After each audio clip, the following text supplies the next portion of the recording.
السلام علیکم دوستو، welcome to my channel horror story Urdu. پول، یہ کیا ہے؟ ایولین نے اس سنہری ڈبیا کے اندر جھانکتے ہوئے بے تابی سے پوچھا۔ یہ کسی اجنبی مصری پودے کے بیج ہیں، یہ کہتے ہوئے کسی انجانے خوف کے سائے پول کے چہرے پر لہرانے لگے۔ اس دوران میں ایولین نے وہ بیج اس ڈبیا سے نکال کر اپنی ہتھیلی پر رکھ لیے تھے۔ یہ تمہیں کہاں سے ملے؟ ایولین نے شوخ لہجے میں پوچھا۔ یہ بہت عجیب اور خوفناک کہانی ہے، اسے سن کر تم ڈر جاؤ گی، پول نے کھوئے ہوئے لہجے میں جواب دیا۔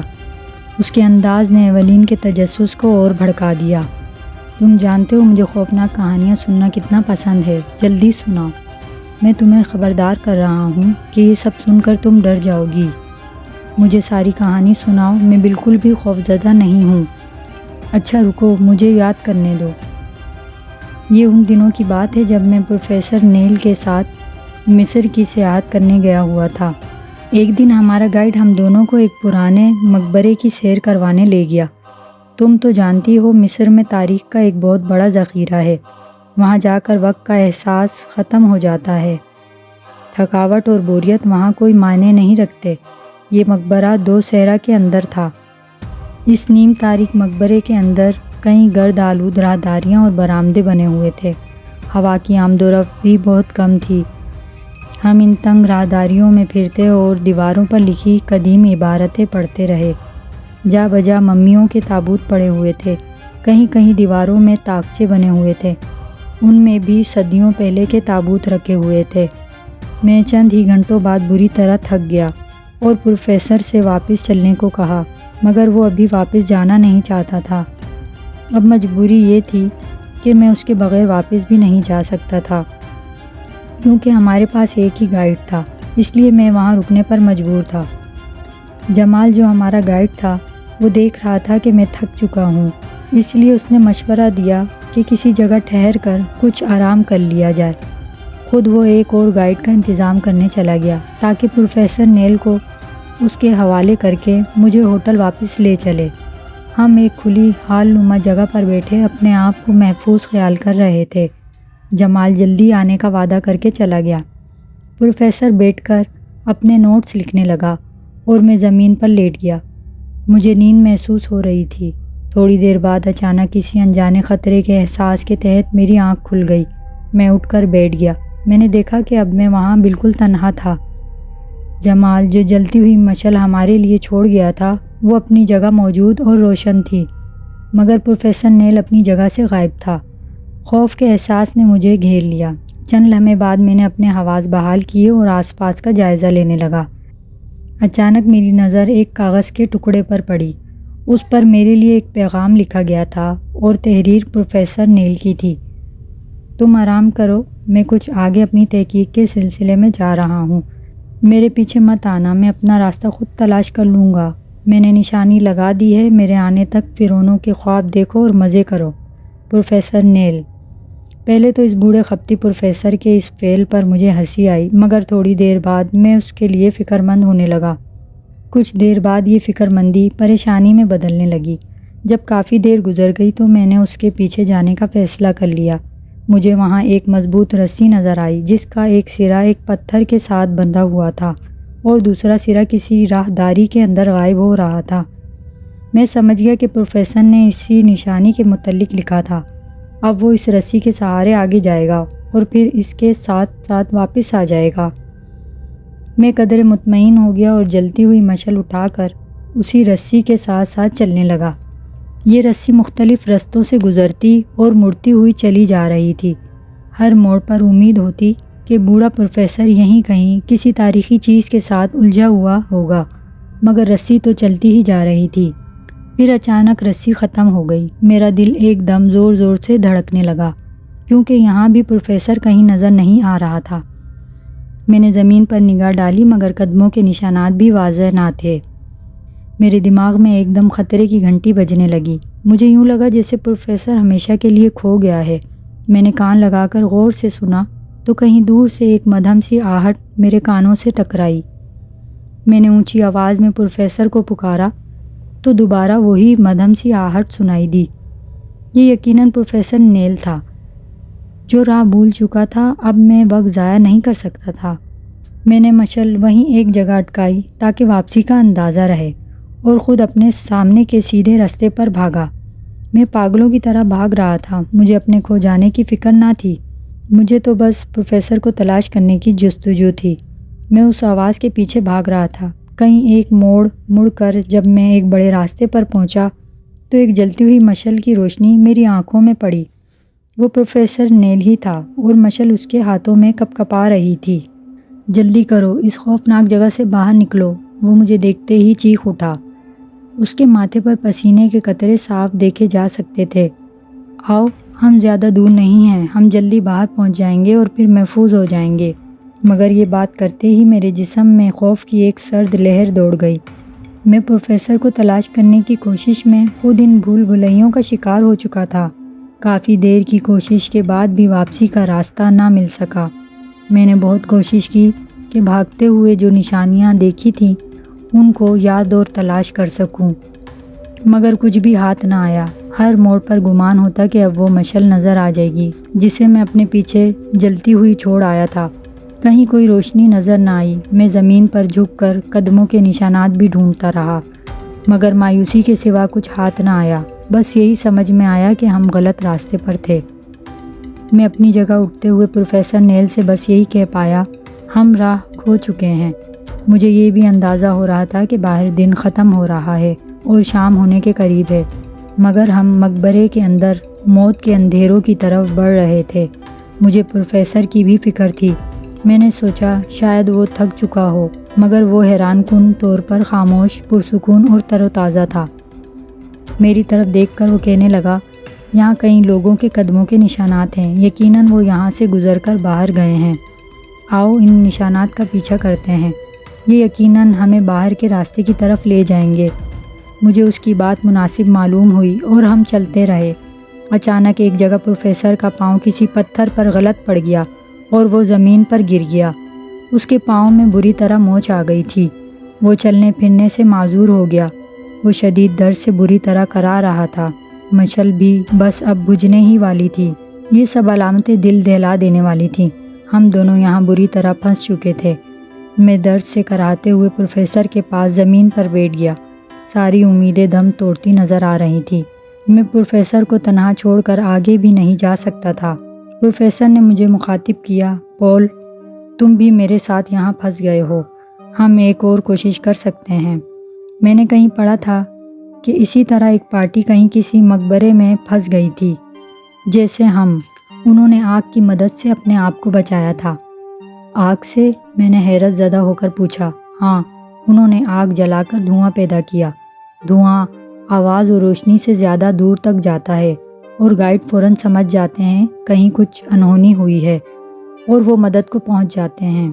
تم بھی آگ جلاؤ، اس کا اٹھتا ہوا دھواں دیکھ کر ہمارا گائیڈ جمال بھی ہمیں تلاش کر لے گا۔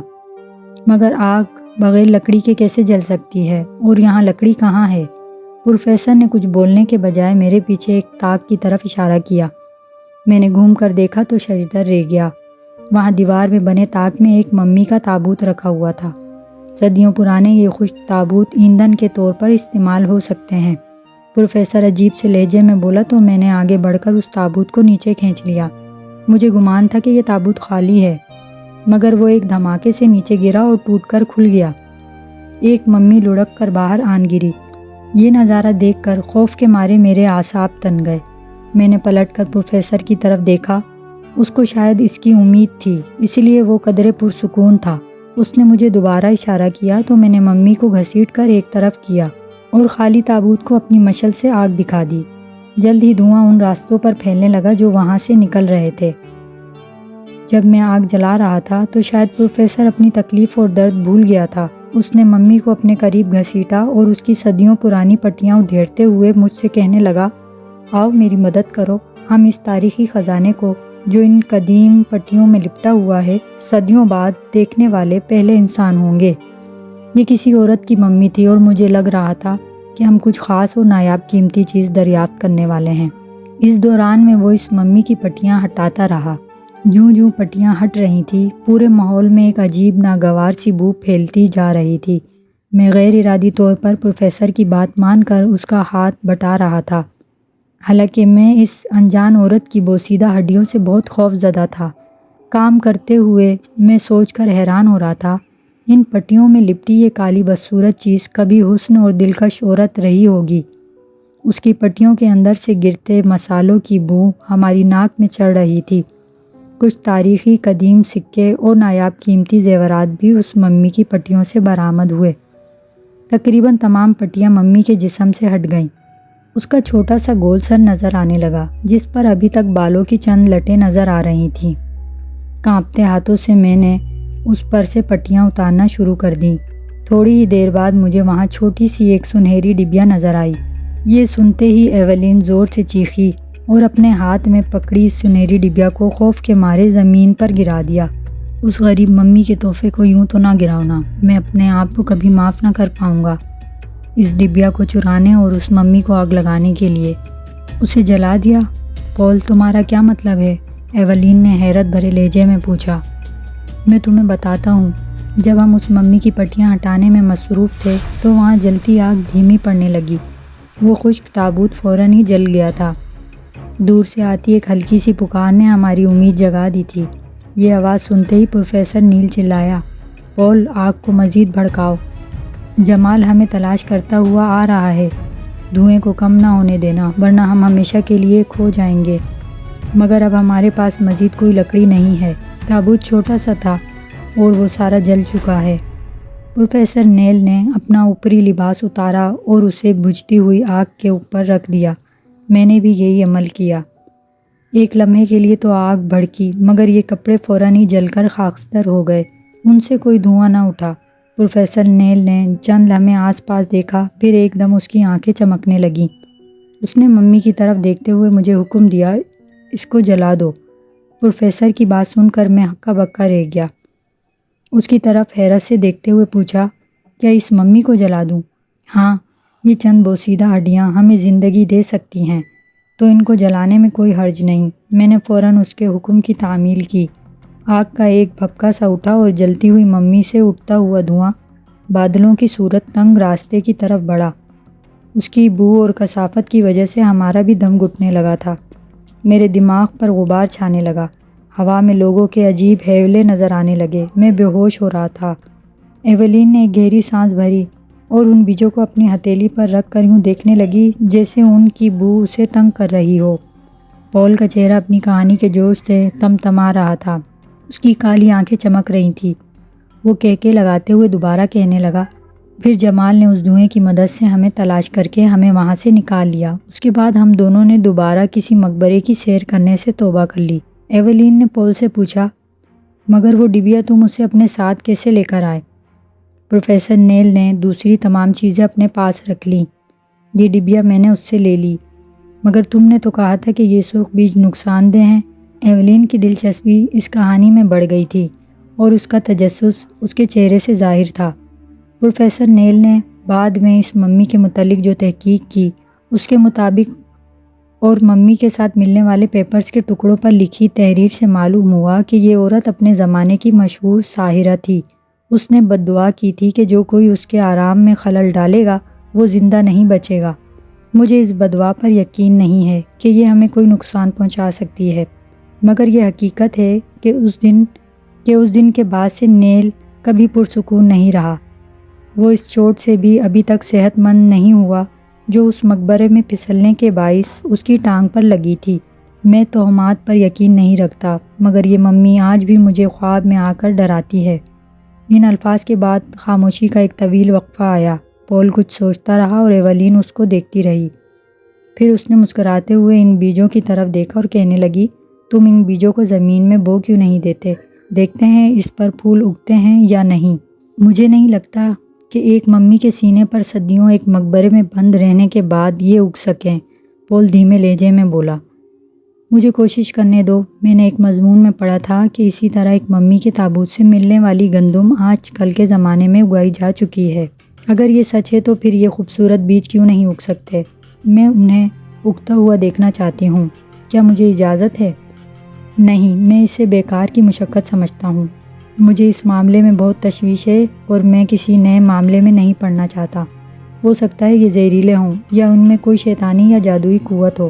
شاید اسی وجہ سے اس ممی نے انہیں اس مقبرے میں بھی اپنے اس قدر قریب اور اتنی حفاظت سے رکھا ہوا تھا۔ پول کے لہجے میں ہلکا سا خوف تھا۔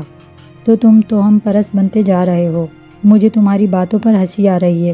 مجھے تجربہ کرنے کے لیے صرف ایک بیج دے دو۔ ایولین ضد کر رہی تھی مگر پول ایسا کوئی تجربہ کرنا نہیں چاہتا تھا۔ اس نے ایک دم ایولین کی ہتھیلی پر رکھے وہ بیج ہاتھ مار کر آتش دان میں جلتی آگ میں پھینک دیے اور نرمی سے کہنے لگا، میں تمہیں جادوگرنی کے منتر سے کھیلنے کی اجازت نہیں دے سکتا۔ 3 ماہ بعد پول اور ایولین کی شادی طے پا گئی۔ شادی والے دن صبح سویرے پول ایولین کے پاس پہنچا اور اسے دیکھتے ہی جوش بھرے لہجے میں بولا، ایولین، میرے پاس تمہارے لیے ایک سرپرائز ہے۔ اور میرے پاس بھی تمہارے لیے ایک سرپرائز ہے، وہ بھی مسکراتے ہوئے بولی، مگر پول اس کا کمزور اور زرد چہرہ دیکھ کر کچھ پریشان ہو گیا۔ ایولین پہلے کی نسبت زیادہ کمزور اور کچھ بیمار نظر آ رہی تھی۔ کیا بات ہے، تم ٹھیک تو ہو نا؟ پول نے پریشان ہوتے ہوئے پوچھا۔ کچھ نہیں، بس تھوڑی سی تھکاوٹ ہو گئی تھی۔ شاید تم نے شادی کی تیاریوں کو زیادہ ہی سر پر چڑھا لیا ہے۔ پریشان مت ہو، کچھ دن کے آرام سے تم بالکل ٹھیک ہو جاؤ گی۔ کیا تمہیں میرا سرپرائز جاننے کا اشتیاق نہیں ہے؟ کیوں نہیں، بتاؤ نا، ایولین پوچھنے لگی۔ تمہیں وہ سرخ بیج یاد ہیں جو مجھے ایک ممی کے سینے پر سے مقبرے کے اندر ملے تھے اور جنہیں تم بو کر پھول اگانا چاہتی تھی اور میں نے انہیں آگ میں پھینک دیا تھا؟ پول اسے یاد کرانے لگا۔ ہاں مجھے یاد ہے، ایولین کی آنکھیں چمکنے لگیں۔ ان میں سے ایک بیج شاید کسی طرح بچ گیا تھا، وہ مجھے بعد میں قالین پر پڑا مل گیا۔ میں نے وہ بیج پروفیسر نیل کے پاس بھیج دیا۔ آج ہی مجھے پروفیسر نے اس کے متعلق اطلاع بھیجی ہے۔ پروفیسر نے بتایا ہے کہ اس بیج میں سے پودا نکل آیا ہے، کونپلیں پھوٹ پڑی ہیں اور اب اس میں ایک کلی بھی لگ گئی ہے۔ امید ہے چند روز تک پھول کھل جائے گا، اس کے بعد وہ اس پر تحقیق کر کے مجھے اس کا نام بتائے گا۔ پول کی یہ بات سن کر ایولین عجیب انداز میں مسکراتے ہوئے بولی، تمہیں انتظار کرنے کی ضرورت نہیں ہے، میں تمہیں وہ پھول دکھا سکتی ہوں۔ کہاں؟ اس کی بات سن کر پول حیرت سے اچھل پڑا۔ ایولین پول کو اپنے ساتھ عقبی باغیچے میں لے گئی جہاں سورج کی سنہری روشنی میں کھڑا وہ اجنبی پودا بہت شاندار نظر آ رہا تھا۔ اس کے گہرے سبز پتے تھے اور اس کے عین درمیان میں ایک بڑا سا سفید پھول کھلا ہوا تھا۔ حیرت انگیز طور پر اس پھول کی شکل کسی سانپ کے کھلے ہوئے پھن جیسی تھی اور اس کے اندر قرمزی رنگ کی زبان جیسے کانٹے تھے۔ پتیوں پر شبنم کے قطرے جیسے دھبے نظر آ رہے تھے۔ کیا اس میں کوئی خوشبو بھی ہے؟ پول اس پھول کو حیرت سے دیکھتے ہوئے پوچھنے لگا۔ بالکل بھی نہیں، اس کی اسی بات نے مجھے مایوس کیا ہے کیونکہ مجھے خوشبو اچھی لگتی ہے۔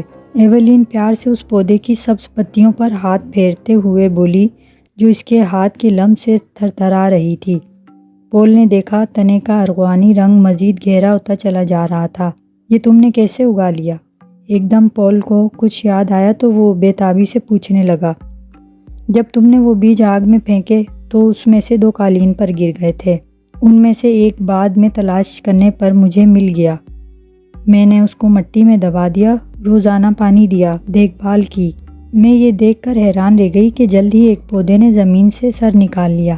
میں نے کسی کو اس کے متعلق نہ بتایا کیونکہ میں تمہیں بتا کر حیران کر دینا چاہتی تھی۔ یہ پودا تیزی سے بڑھ رہا تھا، آج اس پر یہ پھول کھلا ہے۔ یہ سفید رنگ کا ہے اور تم تو جانتے ہو کہ سفید رنگ مجھے کتنا پسند ہے۔ میں اسے سنبھال کر رکھوں گی۔ پول نے حیرت سے اس کی طرف دیکھا اور پھر پھول کو دیکھتے ہوئے بولا، یہ سفید رنگ کا تو ہے لیکن دیکھو کیسا شیطانی اور آسیبی نظر آتا ہے۔ جب تک پروفیسر نیل ہمیں اس کے متعلق نہیں بتاتا اس وقت تک ہمیں انتظار کرنا چاہیے۔ پول اس کا ہاتھ تھام کر اسے باغیچے سے باہر لے آیا۔ ایولین کا ہاتھ اسے معمول سے زیادہ سرد محسوس ہو رہا تھا، مگر جب رات کو وہ دلہن بننے کے لیے تیار ہوئی تو وہ کسی انار کے پھول کی طرح دمک رہی تھی۔ اس کے چہرے کا پیلا پن کہیں غائب ہو چکا تھا، اس کی آنکھوں میں چمک تھی، اس کی پرانی دلکشی لوٹ آئی تھی۔ شادی کی ساری رسمیں پوری ہو گئیں۔ پول اپنی محبت کو پا کر خود کو دنیا کا خوش قسمت ترین انسان سمجھ رہا تھا۔ جب اس نے دلہن کا ہاتھ تھاما تو اپنی تمام تر دلکشی کے باوجود اسے وہ یخ ٹھنڈا محسوس ہوا۔ اس کی آنکھوں میں کتنی عجیب چمک تھی جو اسے حسرت سے دیکھ رہی تھی۔ جب آخری مہمان بھی رخصت ہو گیا اور ایولین اپنے عروسی کمرے میں پول کا انتظار کر رہی تھی، پول نے اپنے قدم جیسے ہی کمرے کی طرف بڑھائے، عین اسی وقت ایک ملازم نے اسے آواز دے کر روک لیا۔ پول نے چونک کر ملازم کی طرف دیکھا جس کے ہاتھ میں ایک خط تھا جس پر جلی حروف میں لکھا ہوا تھا فوری توجہ۔ پول نے اس سے وہ لفافہ پکڑ لیا اور قریبی صوفے پر بیٹھ کر جلدی جلدی اسے کھولنے لگا۔ یہ خط پروفیسر نیل کے ایک دوست کی طرف سے تھا۔ اس میں لکھا تھا، جناب، بیچارہ پروفیسر نیل 2 دن پہلے مر گیا۔ جب یہ واقعہ ہوا اس وقت وہ کلب میں میرے ساتھ تھا اور اس کے آخری الفاظ یہ تھے، پول سے کہنا وہ ممی کی بددعا اس کا پیچھا کر رہی ہے، میں اس مہلک پھول کی وجہ سے مر رہا ہوں۔ پروفیسر نیل کے دوست نے مزید لکھا تھا، جناب، اس کی موت کے حالات بہت عجیب تھے، جیسا کہ اس نے ہمیں بتایا تھا کہ وہ ایک نامعلوم پودے پر تحقیق کر رہا تھا۔ اس شام وہ ہمیں یہ پھول دکھانا چاہتا تھا مگر دیگر مصروفیات میں اس کو وقت ہی نہ ملا۔ پروفیسر نے ہمیں بتایا تھا کہ یہ ایک سفید رنگ کا پھول ہے جو کسی ناک کے پھن سے ملتا جلتا ہے، اس پر پیلے چمکتے دھبے ہیں، یہ دھیرے دھیرے اپنا چمکتا ہوا ارغوانی رنگ بدلتا رہتا ہے، اس کی پتیاں یوں دکھائی دیتی ہیں جیسے ان پر خون چھڑکا گیا ہو۔ پروفیسر نیل روز بروز کمزور ہوتا جا رہا تھا اور اس کا رنگ بھی پیلا پڑ رہا تھا مگر وہ اپنے معمول کے کام سر انجام دے رہا تھا۔ اس رات بھی جس رات کا یہ واقعہ ہے وہ اپنی تحقیق کے متعلق بتا رہا تھا۔